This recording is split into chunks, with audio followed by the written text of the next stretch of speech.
활성고지 우리 사면대가 7번이나 육박전을 시도했으나 모두 실패. 저 벙커들을 공략하지 못하면 8번째 공격도 실패할 거다. 무슨 수를 내야 한다. 벙커의 사각지대를 확인했습니다. 제게 병력 7명만 붙여주십시오. 그리고 특공병력 모두에게 M2 카빈을 지급해 주십시오. 알겠네. 자네들만 믿겠네.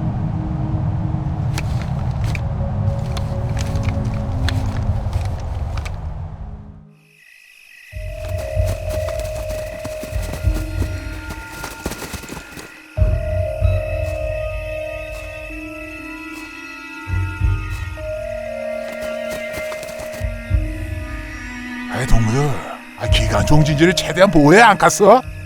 조금만 더 버티면 돼갔어. 가자. 포탄도 들어오고.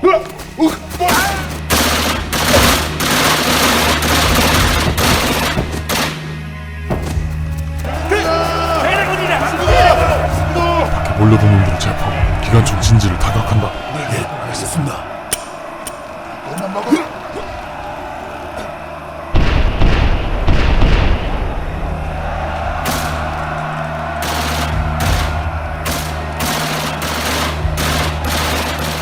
사격 중지!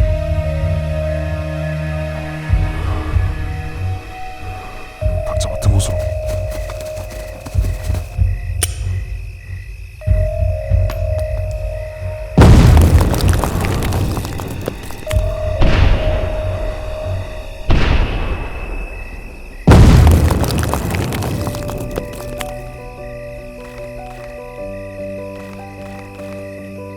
이 영상은 1951년 9월 17일 제7사단 사면대의 정복도 하사의 활약을 재현한 거야. 당시 정복도 하사와 7명의 특공대는 M2 카빈과 수류탄으로 무장한 채 북한군 지휘소를 급습했지. 그 결과 북한군 대대장 이하 10여 명을 생포하고 적의 벙커도 박살냈어. 와, 이거 뭐 완전 베테랑인데. 국군은 불과 1년 전만 해도 M1 소총 장전법을 몰라서 애를 끌었는데 이제는 뭐 적정 분석하고 상황 판단 내리고 필요 인원 산출하고 무장까지 선택을 해가지고 지휘부를 급습한다? 와, 진짜 뭐 베테랑의 향기가 느껴지는구만. 1년이 아니지. 불과 1년 사이에 국군은 남쪽의 낙동강 전선에서 시작해 북쪽의 압록강까지 북진했다가 중국군의 개입으로 다시 수원, 평택까지 밀려나게 됐어. 한반도 전체를 돌고 돌아서 다시 원점이 되는 38도선 인근에서 서로를 노려보며 싸우게 됐지.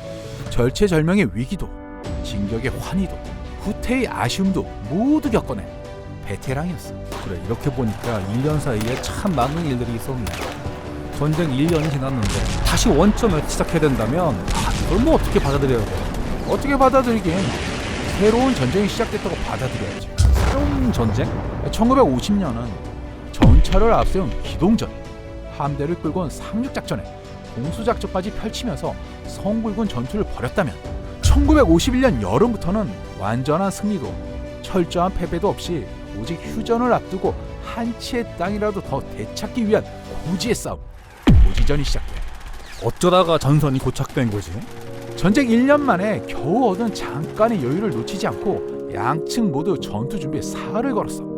고지마다 강력한 방어 진지를 만들고 예비 부대와 무기를 새로 보충했어. 이젠 어느 한쪽이 일방적으로 유리한 상황은 더 이상 찾아오지 않게 된 거지.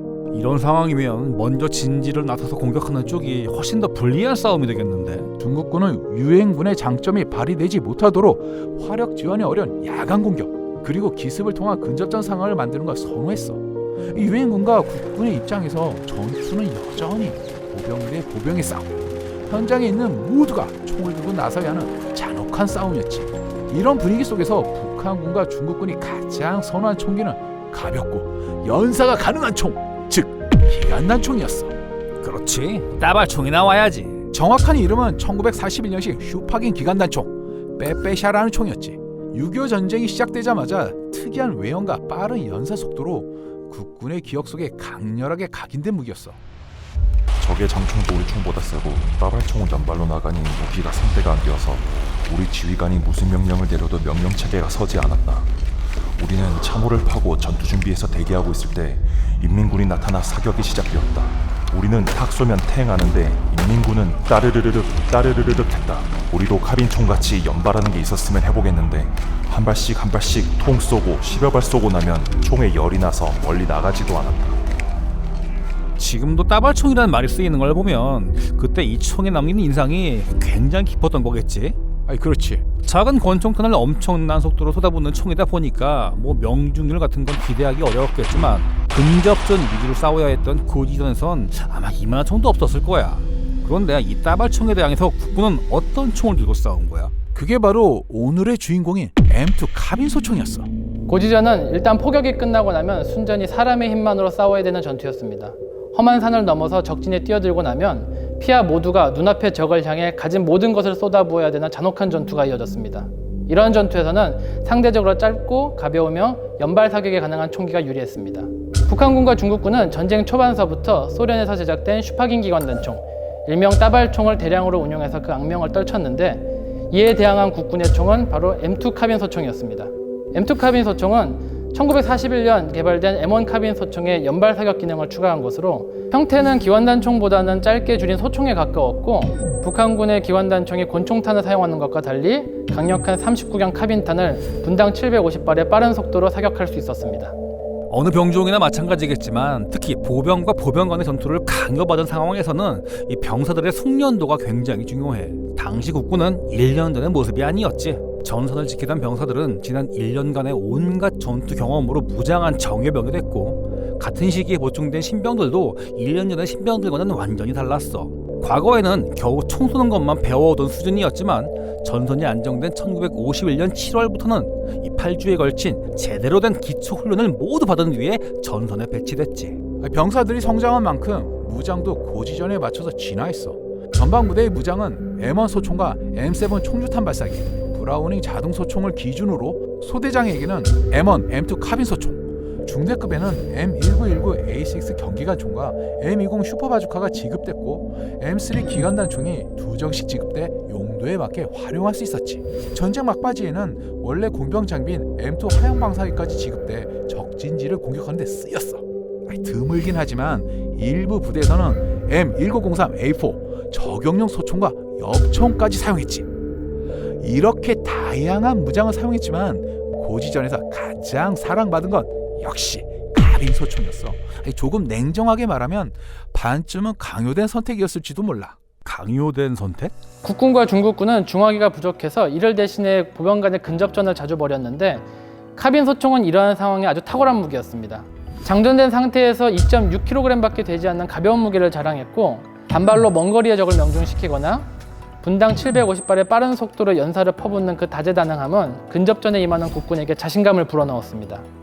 6.25 전쟁 당시 국군의 소총 분대는 총 9명으로 이들에게는 M1 소총 8정과 BAR 1정이 지급되었습니다. 소대로 보면 3개 분대의 소대장과 소대 선임 하사, 향도가 카빈 소총을, 그리고 전령 2명이 M1 소총을 지급받았습니다. 즉 소대원은 총 32명, 이 가운데 카빈 소총은 3정이 있었습니다. 중대까지 살펴보면 중대본부의 하사관과 개원들은 모두 카빈 소총을 지급받아 중대에 총 30정의 카빈 소총이 있었습니다. 고지전 경험이 많았던 부대들은 사격 기회가 적었던 이들의 카빈 소총을 회수하여 돌격 임무를 수행하는 병사들의 M1 소총과 교환하였습니다. 특히 전투 경험이 많은 병사들에게는 다른 장비를 모두 벗고 카빈 소총과 탄약, 대량의 수류탄만을 휴대하게 하여 적 진지를 기습하는 임무를 맡겼습니다. 이들은 과거 중국군의 특기로만 알려졌던 야간 기습을 역으로 감행하여 적을 당황시키기도 하였습니다. 앞에서 보여준 883 고지 전투 같은 게 예외적인 상황이 아니라는 거지? 1951년 여름 이후에는 카빈과 수류탄을 들고 기습을 거는 게 국군의 모습이었어. 전초 진지를 탈환하고자 계속적인 역습을 시도했으나 많은 병력만 소모한 뿐 고지는 점차 탈환되지 않았다. 드디어 대대장은 증강된 한 개의 소총소대로서 특공대를 편성하여 야간 공격을 감행하기로 결심했다. 증강된 1개 소대로 특공대를 편성한다. 특공대는 M2 카빈과 수류탄으로 무장한다. 대대 내 고병들 앞으로 나오도록. 예!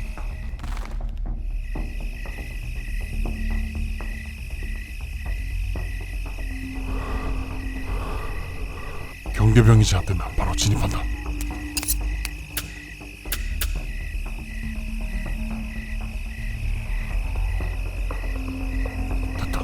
차원으로 진입해 거점을 타격한다.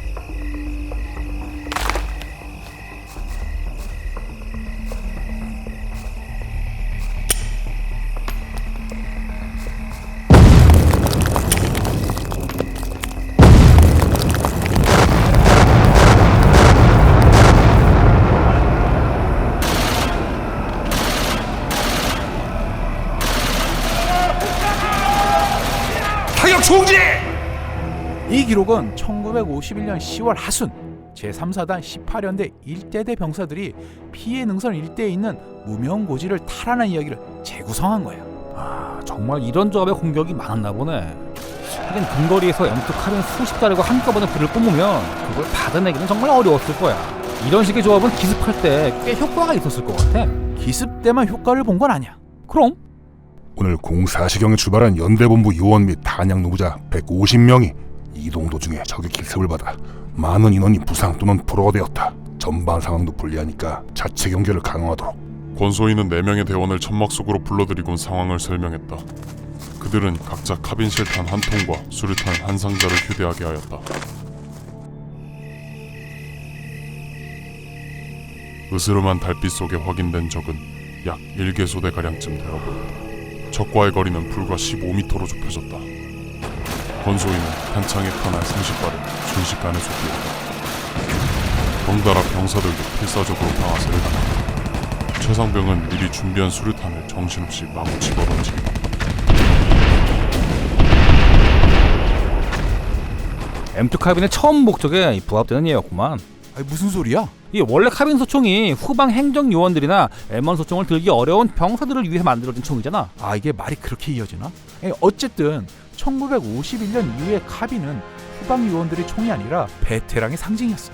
그러니까 6.25 전쟁 당시 특공이나 특수작전, 육탄 돌격과 관계된 자료나 이후 만들어진 동상들을 보면 상당수가 카빈 소총을 들고 있는 걸 확인할 수 있어.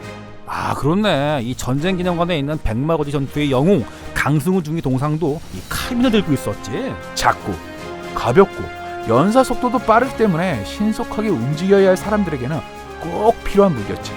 군인에게는 환영받을 수밖에 없는 무기야. 이러다 보니 카빈은 국군들에게 엄청난 사랑을 받게 돼. 개전 당시 우리 육군이 보유한 카빈 소총은 16,000여 정이었는데 3년 뒤인 1953년 7월에는 거의 10배에 달하는 158,000여 정으로 급증하게 돼. 워낙 많은 양이 도입돼서 그런지 베트남 전쟁 때도 카빈 소총을 들고 갔어. 얼마 전까지 예비군들에게 지급된 게 카빈 소총이었으니까 말 다 했지. 그러니까 할아버지, 아버지, 아들이 같이 쓴 총이다 이거네. 6.25 전쟁, 월남전, 그리고 그 이후에는 예비군 무기로 활약을 했으니까 말이야. 어쩌면 이렇게 3대가 쓴 무기가 된 것도 다 사연이 있었던 게 아닐까 싶어. 생존을 넘어서 승리의 기억을 간직한 무기. 누구와 싸워도 이길 수 있다는 자신감을 불어넣어준 수단에 대한 찬사이자 예우라고 볼 수 있지 않을까 싶어. 우리가 소개하는 무기들은 승리의 영광과 그에 뒤따르는 희생의 아픔을 모두 간직한 무기들이야. 전쟁 초반 이 국군의 부족함과 아쉬움을 이 젊은이들의 희생으로 메웠던 시간이 있었지. 그 헌신의 순간이 있었기에 우리가 있는 거고 이렇게 무기들을 소개하는 영상을 찍는 지금도 있는 거지. 그런 의미에서 그 헌신의 순간을 같이 한 이 헌신의 도구들은 지금 우리의 삶을 만든 도구이기도 해. 이번에 우리가 소개하는 무기들을 다시 볼 기회가 있다면 아니 꼭 좀 찾아가서 봤으면 좋겠어. 우리가 관심을 가지지 않아서 그렇지 주변에 6.25 전쟁 관련 현충 시설이나 이 추모 시설들이 꽤 많이 있거든. 그 시설에서 흔히 볼 수 있는 게 M1 소총이고 카빈 소총이야. 이 무기들을 바라본다는 것, 그리고 기억해 준다는 것, 의미 가행일 수도 있지만 이게 우리 삶을 만들어준 무기에 대한 예우와 존중이 아닐까라는 생각을 해봐. 무기를 단순히 사람을 살상하는 도구로 생각했는데 이 관점을 달리해서 헌신의 도구 3부작을 만들면서 우리나라가 어떤 위기를 극복해냈는지, 국군이 어떻게 버텨냈는지를 다시 한번 확인할 수 있는 시간이었어. 무기가 아니라 그 무기를 들고 싸웠던 이들의 마음을 조금이라도 살펴볼 수 있었다는 게 뜻깊었어. 자, 그럼 인사할까? 전 팬더 환장이었습니다. 감사합니다.